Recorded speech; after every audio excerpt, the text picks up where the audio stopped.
Makanya dalam hal agama, ad-dinu an-nasihah, agama itu nasihat. Fal yandur amman ta'hudu dinakum, maka telitilah dari mana Anda mengambil ilmu agama tersebut. Seakan-akan nasihat ini seakan-akan benturan dengan nasihat yang satunya lagi. Yang satunya nasihatnya ungdur maqala wala tangdur mangqala. Lihat apa yang disampaikan, jangan lihat siapa yang menyampaikan. Betul apa tidak? Nah, seakan-akan tabrakan. Maka kalau kita membaca hadis atau maqalah ulama, lebih-lebih hadis, harus tahu urutannya. Ungdur maqala wala tangdur mangqala. Lihat yang disampaikan, jangan lihat siapa yang menyampaikan. Betul, itu maqalahnya Sayyidina Ali bin Abi Thalib karramallahu wajhah. Ini nasihat secara umum. Tapi kalau sudah bicara fatwa, ya lihat yang menyampaikan siapa. Kok ini fulan ngomong haram, fulan ngomong boleh, fulan ngomong sah, fulan ngomong batal. Fulan ini siapa? Dia penceramah, oke. Tapi latar belakangnya, dia mondoknya di mana, dia ngajinya di pesantren apa, belajarnya berapa tahun, gurunya siapa, harus jelas. Fangdur apa itu? Amman ta'khudhu dinakum, atau sanad. Nah, kalau sudah memahami begitu, enak. Maka kita nggak kaget munculnya Islam ada yang model kayak NU dan umumnya di kaum muslimin di Indonesia, ada yang model kayak Muhammadiyah, ada Rifaiyah, ada Salafi, sebagian orang nyebut Wahabi, ada ini dan itu dan sebagainya. Kita nggak kaget karena potensi berbeda itu ada. Nah, bagaimana cara menyikapinya? Contoh, ketika kita sholat tadi, sholat maghrib, isya, subuh, sholat yang jahar, yang keras. Nah, dalam bacaan surat Fatihah ada yang membaca bismillahnya keras. Nah, ini dari siapa? Dari Imam Muhammad bin Idris Asy-Syafi'i atau Imam Syafi'i radhiyallahu anhu. Muhammad bin Idris bin Uthman bin Abbas bin Syafi' bin Sa'ib bin Abdul Yazid bin Hashim bin Muttalib bin Abdul Manaf. Itu Imam Syafi'i. Imam Syafi'i pegangan dengan hadis yang Nabi membacanya keras. Ada mazhab lain yang membacanya sir, seperti di Mekah Madinah. Di imam-imam masjid Mekah Madinah kalau baca bismillah sir. Tahu-tahu alhamdulillahirabbil alamin. Ada lagi yang tidak dibaca. Dan ini mazhab 4. Yang satu tidak dibaca, yang satu sir, yang satu keras. Dan mazhab 4 ini diakui. Salafi Wahabiyah mengakui, NU juga mengakui, Muhammadiyah mengakui, mayoritas umat Islam di Indonesia mengakui.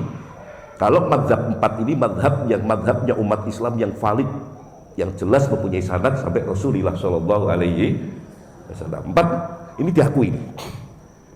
Kira-kira berarti 3 cara membaca bismillah tadi sumbernya sama-sama dari Rasulullah Shallallahu Alaihi Wasallam. Bisa nggak kita praktekkan dalam waktu yang sama?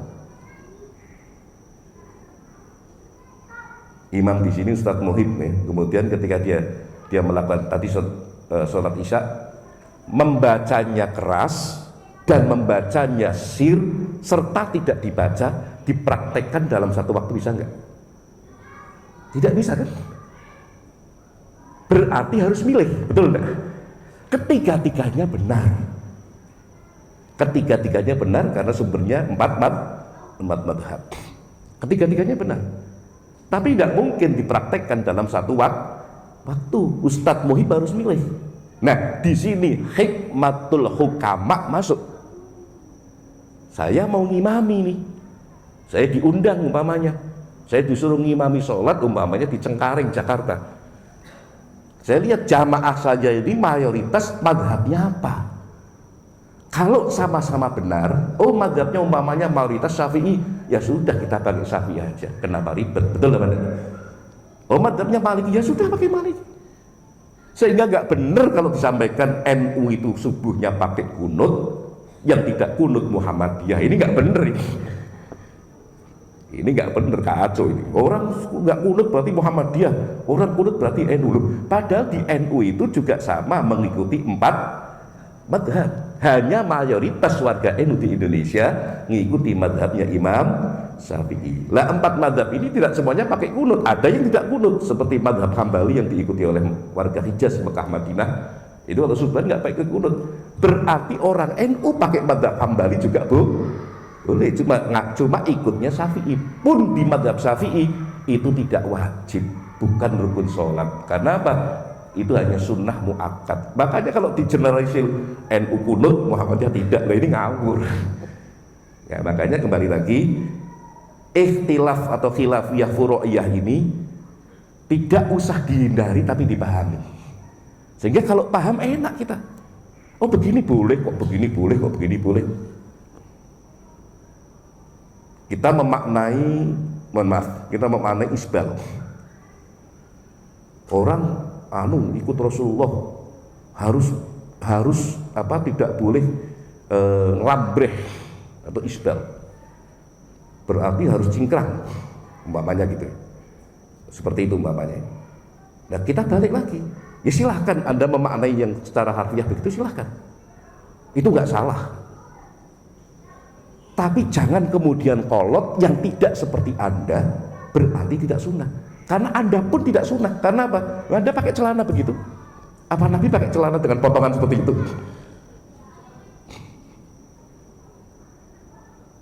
Ini celana yang Anda pakai ini kan produk budaya barat. Apalagi celananya jin, celana kain dengan model kayak sekarang begini. Ini kan kalau diurut sanatnya kan produknya produk budaya barat. Betul nggak Pak? Nah makanya marilah kita tingkatkan biar tidak mudah saling menyalahkan. Silahkan yang pakai ini tidak apa, silahkan. Nah kembali lagi, dalam surat Al-Fatihah kita baca iyyaka na'budu wa iyyaka nasta'in. Iyyaka hanya kepada Engkau ya Allah. Na'budu kami menyembah. Anda sholat sendirian bacanya tetap seperti itu apa enggak? Kok menggunakan kami padahal Anda sholat sendirian? Ya nggak boleh dirubah, wong itu ayat Quran, betul nggak benar? Kenapa desainnya seperti itu? Wa iyyaka nasta'in, dan hanya kepada Engkau ya Allah nasta'in kami mohon pertolongan. Kok desain kalimatnya nggak hanya kepada Engkau ya Allah aku minta tolong? Kami. Isinya kami ini siapa? Anda sholat sendirian loh ini. Anda kok ngomong na'budu wa nasta'in? Isinya siapa kami ini? Al muslimina wal muslimat wal mu'minina wal mu'minat al ahya'i minhum wal amwat. Jadi meskipun Anda sendirian sholat, Anda tetap mewakili umat Islam sedunia. Anda datang sowan ke Pak Jokowi umpamanya, Pak Presiden. Anda datang sowan ke sana, datang membawa nama Anda sendiri dengan datang membawa nama Kabupaten Kerawang. Kira-kira lebih enak mana ditemui beliau? Lebih berpotensi mana ditemui oleh beliau? Anda datang sendiri, loh Anda itu siapa? Kan gitu kan? Tapi kalau Anda datang, saya ini ngomong sama ajudan, sama pas papresnya atau apa kan, saya datang, kami datang ke sini mewakili warga Kabupaten Kerawang. Kan beda kan? Buktinya apa? Ini ada tanda tangan rekomendasi dari Pak Bupatinya, Pak DPRD-nya, segala macam. Saya datang meskipun bertiga atau seorang diri mewakili warga Kerawang. Nah ini beda, lebih cepat prosesnya diterima daripada sendirian. Maka ketika Anda sholat iyyaka na'budu hanya kepada Allah, na'budu kami, gak cuma saya, kami al muslimina wal muslimat wal mu'minina wal mu'minat al ahya'i minhum wal amwat. Seluruh kaum muslimin laki perempuan, seluruh kaum mukmin laki perempuan, bahkan yang masih hidup maupun yang sudah wafat, masuk dalam na'budu. Yang kedua, wa iyyaka nasta'in, dan hanya kepadamu ya Allah kami minta tolong. Nah, terus Anda batasi, kecuali orang Muhammadiyah, kata orang NU. Ya Allah, hanya kepadamu ya Allah kami menyembah, kecuali Muhammadiyah, Salafi, Hizbut Tahrir dan sebagainya. Masih ada sekat seperti itu tuh, kira-kira patut enggak? Kalau sudah iya karena budu antumul jami' al muslimina wal muslimat hum ikhwanuna, semua adalah saudara kita. Sudah lepas itu. Terus wa iyyaka nasta'in, dan hanya kepadamu ya Allah nasta'in kami mohon pertolongan, kecuali fulan. Karena apa? Pilpresnya beda dengan kita. Kira-kira patut tidak seperti itu? Hah? Kecuali si A, si B, kenapa? Partainya beda. Kecuali si D, si C, kenapa? Karena ormasnya beda. Boleh nggak? Nggak boleh. Ketika iya karena berdua iya karena nasta'in, disitulah ukhuwah Islamiyah. Kita lepas sekat. Nggak NU, nggak Muhammadiyah, nggak Al-Irsyad, nggak Salafi, nggak macam-macam. Semua umat Islam adalah saudara kita. Betul apa tidak? Iyyaka na'budu wa iyyaka nasta'in, kita mohon pertolongan. Ya Allah, kami umat Islam mempertolongan. Pertolongan apa? Supaya hati kami direkatkan, meskipun ada perbedaan pendapat, tapi kami tetap saudara. Setuju apa tidak? Pilpres boleh berbeda, partai boleh berbeda, ormas boleh berbeda, tapi Tuhan kita tetap Allah. Betul apa tidak? Nabi kita tetap Nabi Muhammad Sallallahu Alaihi. Rukun Islam kita tetap 5. Betul apa tidak?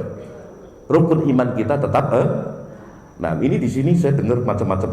Ada yang mungkin lebih cenderung ke Salafi, Wahabi, ada yang ke NU dan sebagainya, macam-macam. Saya tanya, rukun imannya 6 apa 7? Sama-sama 6 kan? Rukun Islamnya sama-sama 5. Loh, kenapa ribut? Nah, perbedaan inilah hasanah. Maka seperti tadi saya contohkan kasus rokok. Baru rokok saja kita sudah ada 3 pendapat. Itu masih dalam koridor madhab Syafi'i radhiyallahu anhu. Belum kita tanya madhabnya Hambali, belum kita tanya dan sebagainya. Nah, inilah. Dan ini memang potensi ini sudah ada sejak masa Nabi Shallallahu Alaihi Wasallam. Jadi perbedaan itu bukan kemudian yang kita tentang. Yang kita tentang takfiriyah, menganggap diri sendiri yang paling baik. Wah, saya ini umpamanya, saya nggak berjenggot, saya nggak kumisan. Oh, yang jenggot kafir, ini ngawur. Ya, saya nggak berjenggot bukan berarti saya anti jenggot, tidak. Sebab menurut saya pribadi kok kayak wagu itu ya, keluarnya nggak banyak. Ini kalau di juga rasanya tuh nggak nyaman untuk saya pribadi. Nah, yang mau mempraktekkan sunnah Nabi dengan cara berjenggot, ya silahkan. Nah, ini sebab nggak mungkin kita mempraktekkan semua sunnah Nabi, itu nggak mungkin, sulit sekali, karena tadi ruang dan waktunya berbeda, juga ada adat dan seterusnya. Ini jadi saling memahami seperti itu. Yang pokok kan tadi usul. Rukun imannya 6, rukun Islamnya 5. Oke, kemudian kita lanjut. Di tahiyat kita baca Assalamu alayka ayyuhan nabiyyu wa rahmatullahi. Assalamu alayna wa ala ibadillahis. Artinya apa, Bu? Assalamu alaika, keselamatan, rahmat, keberkahan, alaika, semoga tercurahkan kepada engkau, ayyuhan nabi, wahai nabi sallallahu alaihi wasallam. Alaika ini uluk salam untuk orang yang berhadapan-hadapan. Makanya kita berhadapan assalamualaikum, assalamualaika, assalamualaiki dan seterusnya. Ini dalam bahasa Arab. Kalau yang sholat sahabat, pantas yang ngimami Nabi pakai assalamualaika, pantas, betul kan? Nah terus yang sholat sampeyan, sholatnya di sini, nabinya ada di Madinah, kira-kira pas nggak pakai assalamualaikum?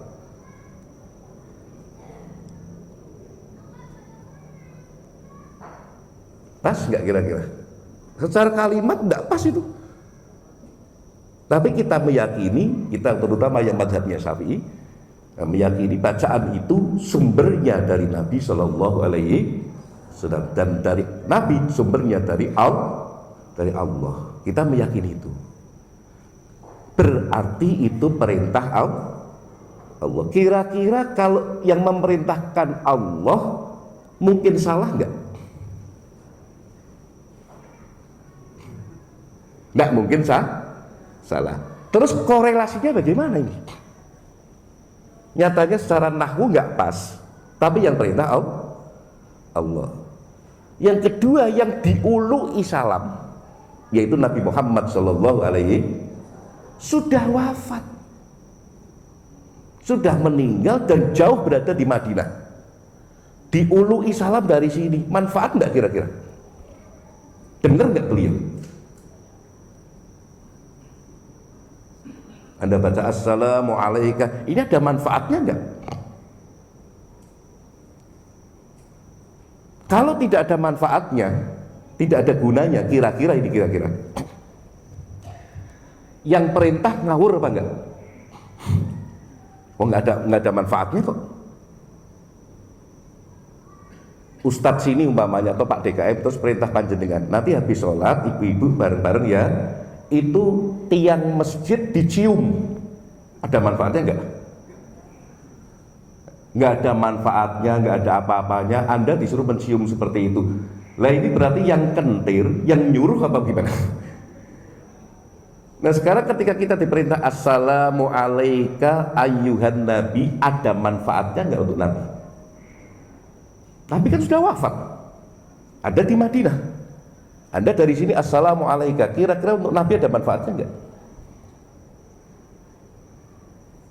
Terus kok kalimatnya seperti orang berhadapan-hadapan, domen mukhatab hadir, berhadapan-hadapan. Sebab kalau nabinya jauh mestinya bukan assalamu alaika, assalamu alaihi, salam kepadanya. Jauh kok, ini pakai alaika. Berarti itu satu bukti orang yang membaca salam dan membaca sholawat kepada Nabi jaraknya dekat seperti berhadap-hadapan dengan Nabi Muhammad Sallallahu Alaihi Wasallam. Bisa nggak kira-kira? Bisa nggak kira-kira? Nah, saya jawab. Masing-masing pegang HP kan? Android semua kan? Yang bikin siapa itu? Muslim apa non Muslim? Non Muslim kan yang bikin kan? Nah, Anda telepon video call pakai WA dengan saudari atau saudara Anda yang sekarang sedang umroh, bisa nggak berhadapan-hadapan? Bisa nggak? Bisa, asal ada kuotanya dan di sananya juga aktif. Bisa kan? Berapa jaraknya Mekah Madinah ke sini, Saudi ke sini? Waktu aja 4 jam kok. Anda video call langsung bisa berhadapan-hadapan. Ini sekarang jam berapa? Setengah 9 ya, setengah 9. Di sana berarti masih setengah 5. Dan Anda bisa menyaksikan di sana ternyata masih sore, belum maghrib di sana. Di sini udah setengah 9. Bisa nggak? Bisa kan? Ini makhluk yang bikin manusia. Non Muslim lagi bisa, apalagi Allah. Ketika kita baca assalamu alaika ayyuhan nabiyyu wa rahmatullahi wa barakatuh, ruhnya Nabi dengan kita didekatkan oleh Allah. Bisa banyak. Nah, bikinan pabrik Cina aja bisa kok, apalagi Allah. Nah, dalam kesempatan yang lain Nabi pernah mengatakan, ana indama yusolli alayya, aku berada di sebelahnya orang yang membaca sholawat kepadaku. Assalamu alayka ayyuhan nabiyyu wa rahmatullahi wa barakatuh. Lah ini dari mana sambungannya? Innallaha wa malaikatahu yusholluna ala nabi ya ayyuhalladzina amanu sallu alaihi wa sallimu taslima. Ayat ini menjelaskan Allah dan para malaikat yusholluna. Yusholluna ini fi'il mudhari. Ya, fi'il mudhari. Nah, zamannya hal dan istiqbal, sedang dan belum. Berarti yusholluna senantiasa, Allah dan para malaikat senantiasa mencurahkan sholawatnya kepada Nabi Muhammad Sallallahu Alaihi Wasallam. Hingga hari ini masih mencurahkan. Bukan sudah, kalau sudah bisa berarti selesai. Yusholluna senantiasa mencurahkan sholawatnya Allah kepada Nabi Muhammad. Beda dengan sholawat kita kepada Nabi Muhammad. Kalau kita berdoa, mudah-mudahan Nabi Muhammad ditambahi kemuliaannya, keberkahannya dan seterusnya, keselamatan dan seterusnya. Nah, kalau Allah memberikan, bukan mudah-mudahan, Allah senantiasa mencurahkan rahmatnya, kasih sayangnya kepada Nabi Muhammad SAW hingga waktu yang tidak terbatas. Sebab kalimatnya yusholluna ala nabi. Nah, ya ayyuhalladzina amanu sallu alaihi wasallimu taslima. Hei orang-orang yang beriman, sallu, bacalah selawat, wasallimu dan salam kepada Nabi Muhammad SAW, wasallimu tasliman, ya, dengan salam yang sesungguh-sungguhnya. Ini ulama kemudian menafsirkan bahwa membaca selawat kepada Nabi Muhammad dan salam hukumnya wajib. Terus kapan membacanya? Minimal ketika sholat dia udah baca, berarti sudah gugur kewajiban. Minimal ketika ketika dalam sholat. Nah, ulama kemudian berkreasi. Ada yang sholawat ma'thurah, sholawat ini redaksinya dari zaman Nabi. Ada yang sholawat ghairu ma'thurah, yang disusun oleh para ulama, yang disusun oleh para sahabat atas dasar kecintaan kepada Nabi Shallallahu Alaihi Wasallam. Nah, di sini kita beda pendapat antara umumnya umat Islam di Indonesia kayak NU dan sebagainya dengan teman-teman yang salafi. Kalau menurut teman-teman salafi, enggak boleh, sholawat itu harus pakai redaksi yang ada dari zaman dulu. Kalau teman-teman NU boleh pakai redaksi karangan ulama. Umpamanya saya bisa bahasa Arab, saya nyusun sholawat, ya saya baca, enggak apa-apa, wujud kecintaan kita. Lah ini kan tidak prinsip, betul apa enggak? Yang prinsip membaca sholawatnya, silahkan pakai redaksi yang langsung Nabi mencontohkan, sahabat mencontohkan, silahkan. Kemudian kalau NU dan seterusnya pakai apa? Pakai membolehkan dengan redaksi karangan para ulama. Lah ini kan tidak prinsip. Yang prinsip tadi sama-sama membaca sholawat itu loh.